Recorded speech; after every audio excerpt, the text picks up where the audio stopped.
I'm taking you back in time today. On your screen is a place called Osborne Reef, and I live in Florida, in the United States.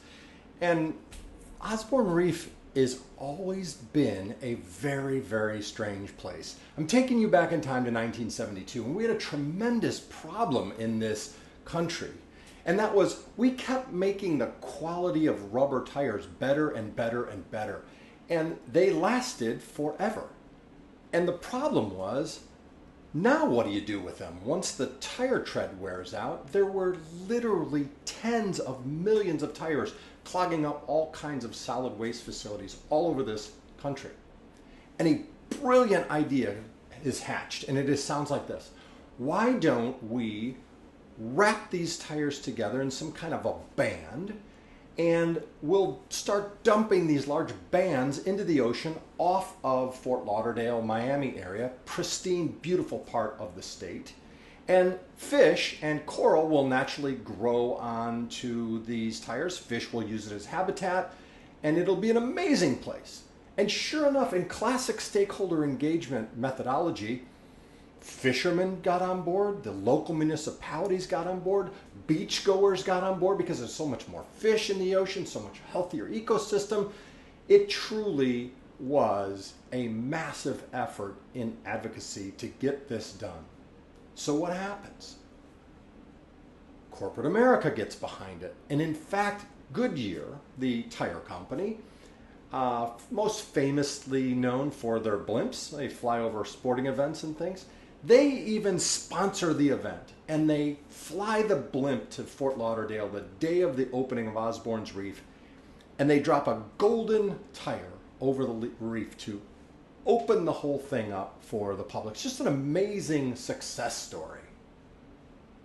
And then about 1982, so they've been down there about 10 years, these tires, environmentalists and scuba divers started to notice that, hey, nothing is growing on these things. There's some moss and stuff, but there's no coral, there's no fish habitat, there's nothing down there. And you can see in these photographs, this is Osborne Reef today. There's still not much.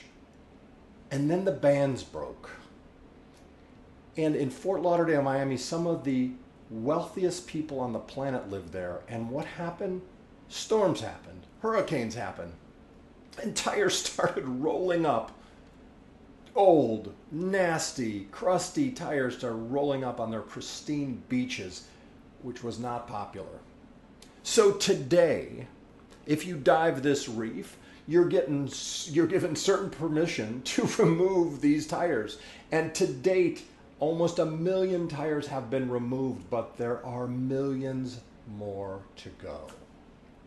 This is an example of advocacy gone wrong. Stakeholders were right, the process was right, everything was in the right mode, but the concept was really bad. And we're going to walk through that process of what makes a great idea, what makes an idea worth advocating for. Osborne Reef is one of those places that you should dive if you happen to be a scuba diver. It truly is one of those incredible stories that today we look back and say, what were we thinking? Let's press on. For us in advocacy, we're going to talk about innovation and the drivers of innovation and how important innovation is to Johnson & Johnson. It does not matter what level of leadership is. You have to be thinking about innovation just to stay competitive in today's market. So what are those innovations and what are those innovation drivers? Next, how do we do stakeholder engagement? What is that process? How do we gather support for our advocacies? Next, you're going to learn how to develop business cases around these ideas. How do I support them? How do I gather support for them? How do I build the cogent argument that supports my business case? As we move deeper into the 5-week sessions, we're going to be talking about storytelling because it turns out there's a strong correlation to success as leadership and your ability to tell brilliant, cogent, compelling stories. And finally, there's going to be a global integration piece that I talked about briefly, and that is, hey, guess what? We are not walking the amazing lit up sky and nightlife of Shanghai. We are not in the incredible bustling streets of Sao Paulo. We aren't in the pubs enjoying amazing beer in some Belgian pub, or for that matter, in some incredible country pub in the countryside of England. We're not there, and we're not in New Jersey. I don't really have anything to say about New Jersey, but the others I certainly do. So without that, what can we do? We're going to do these cultural moments. We're going to do these cultural pieces that I'll talk about more and more, and give us a flavor of these countries that, although right now we can't go to physically, at least we can go to in spirit. Next, as we progress through advocacy, one of the things that is evident within advocacy and Johnson & Johnson is this is built into your credo.